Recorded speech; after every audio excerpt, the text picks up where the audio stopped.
Social media, YouTube, செய்தி ஊடகம் என எந்த பக்கம் திரும்பினாலும் விஜய் சங்கீதா விவாகரத்து சர்ச்சை பற்றி தான் பேசுபொருளாக உள்ளது. விஜய் செய்தது தவறு, சங்கீதா பண்ணது மிகப்பெரிய தவறு என பலவிதமான கருத்துக்கள் எழுந்து வரும் இந்த நேரத்தில் தமிழ் சினிமாவில் திருமணம் செய்து கொண்டு பல ஆண்டுகள் வாழ்ந்த திரை நட்சத்திரங்கள் விவாகரத்து சர்ச்சையில் சிக்கி ரசிகர்களிடையே பேசுபொருளாகியுள்ளனர்.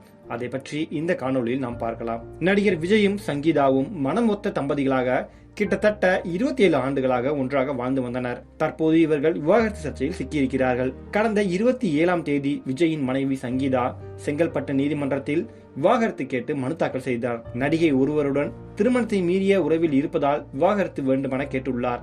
விஜய் தற்போது தமிழக வெற்றி கழகம் என்ற அரசியல் கட்சியை தொடங்கியிருக்கும் நிலையில் இது இணையத்தில் பேசுபொருளாகி உள்ளது. நடிகர் ரவிமோகன் மற்றும் ஆர்த்தி இருவரும் 2009ஆம் ஆண்டு காதலித்து திருமணம் செய்து கொண்டனர். இவர்கள் இருவருக்கும் 2 மகன்கள் இருக்கும் நிலையில் கடந்த 2024ஆம் ஆண்டு ரவிமோகன் மனைவியிடம் இருந்து விவாகரத்து கேட்டு நீதிமன்றத்தை நாடினார். 15 ஆண்டுகள் இணைபிரியா தம்பதிகளாக வாழ்ந்து வந்த இவர்களின் பிரிவு பலரை கவலையில் ஆழ்த்தியது. அதே போல 20 ஆண்டு திருமண வாழ்க்கைக்கு பிறகு தனுஷ் மற்றும் ஐஸ்வர்யா ரஜினிகாந்த் கருத்து வேறுபாடு காரணமாக பிரிவதாக அறிவித்தனர்.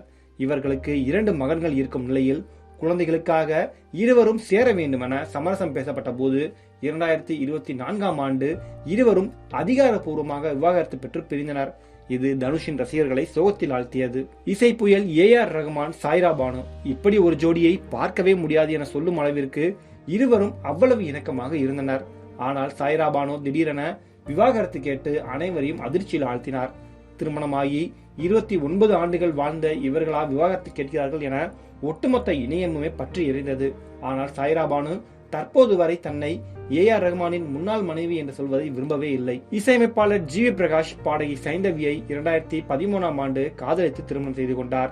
இவர்களுக்கு ஒரு பெண் குழந்தை உள்ளது. 12 ஆண்டுகள் இணைந்து வாழ்ந்த இருவரும் கருத்து வேறுபாடு காரணமாக பிரிவதாக அறிவித்திருந்தனர். பரஸ்பரம் விவாகரத்து கோரி சென்னை குடும்ப நீதிமன்றத்தில் விவாகரத்து பெற்றனர். நடிகர் பிரகாஷ் ராஜ் நடிகை லலிதா குமாரியை 1994ஆம் ஆண்டு திருமணம் செய்து கொண்டார். இருவரும் 15 ஆண்டுகள் ஒன்றாக வாழ்ந்தனர். ஆனால் இவர்களுக்குள் ஏற்பட்ட கருத்து வேறுபாடு காரணமாக விவாகரத்து பெற்று பிரிந்தனர். அதன் பின் பிரகாஷ் ராஜ் போனி வர்மா என்பவரை திருமணம் செய்து கொண்டார். இந்த தம்பதிகளுக்கு ஒரு மகன் உள்ளார். நடன இயக்குனரும் நடிகருமான பிரபுதேவா தனது முதல் மனைவி ரம்லத்தை காதலித்து திருமணம் செய்து கொண்டார். 1995 முதல் 2011 வரை சுமார் 16 ஆண்டுகள் இருவரும் சேர்ந்து வாழ்ந்தனர். பின் இருவருக்கும் இடையே ஏற்பட்ட பிரச்சனைகளால் விவாகரத்து நடந்தது. இதையடுத்து பிரபுதேவா இரண்டாவதாக ஹிமானி சிங் என்பவரை திருமணம் செய்து கொண்டார். அதே போல நடிகை அமலா பால் தலைவா திரைப்படத்தில் நடித்த போது அந்த படத்தின் இயக்குனர் AL விஜயை காதலித்து திருமணம் செய்து கொண்டார். ஆனால் அந்த திருமண வாழ்க்கை ஓராண்டிலேயே முடிந்து விட்டதை அடுத்து அவரை பிரிந்து தற்போது அமலா பால் அவருடைய நீண்ட நாள் நண்பரை காதலித்து திருமணம் செய்து கொண்டார். இந்த தம்பதிகளுக்கு அண்மையில் தான் ஆண் குழந்தை பிறந்தது. திருமணம் என்பது 1000 காலத்து பயிர் என சொல்வார்கள்.